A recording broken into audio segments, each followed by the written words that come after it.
Hi, my name is Floyd Marinescu. I'm a CEO of a software development company, and I'm the organizer of CEOs for Basic Income. What we're trying to do is to show Canadians that the business community is behind basic income. The CEOs of mainly Ontario-based companies say the experiment will help inform policy decisions around the world. As the technology gets more sophisticated, lower skilled jobs in the professional services space will not be needed. We have been working on, as computer scientists, we've been working on literally automating the work of automation. The many structural changes that have and will continue to fundamentally change the nature of work and how we generate prosperity. Soon, a lot of good-paying work, all manner of industries affected by artificial intelligence, will have the cost of that sort of work trend nearly to zero. And no one can compete with that. When we talk about expanding the middle class, lifting people out of poverty, can we do kind of a trickle-up theory where you will actually grow the overall economic pie? There got to be ways to allow more people to actually tap into the thing that makes them special and decouple this a little bit from the salaries. Like, I'm essentially leading an argument towards, like,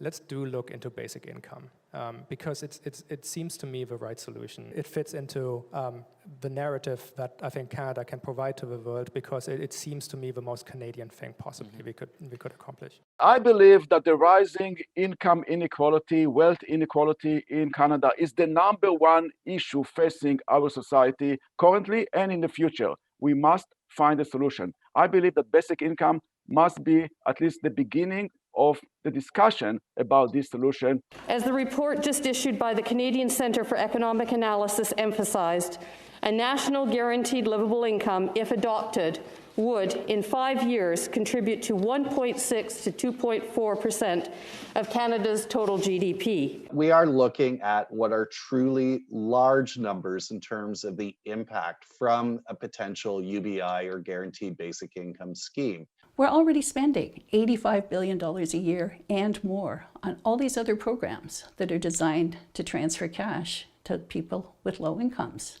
What they said would happen if we took the money we're already spending and spent it smarter. We could cut poverty by 49%.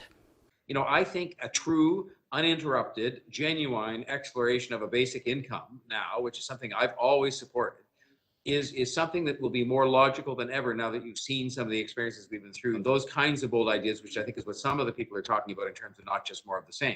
I've long believed that we've spent a lot of time and a lot of money in this country sustaining poverty and very little money eradicating poverty. All the programs we have seem to be meant to keep people just below where they can survive. The cause of that is lack of income. And I think it's important that this be something that's considered. I really do. I think it's time. You're giving people an opportunity, so I believe in it. Our society doesn't really start at zero. We have things like our welfare system, but recognize that all of those artifacts are really government regulation on poverty.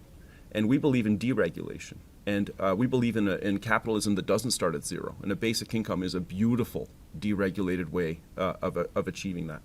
It's time for a basic income. We can afford it. Our friends, our families, our neighbors deserve it. And a healthy society demands it.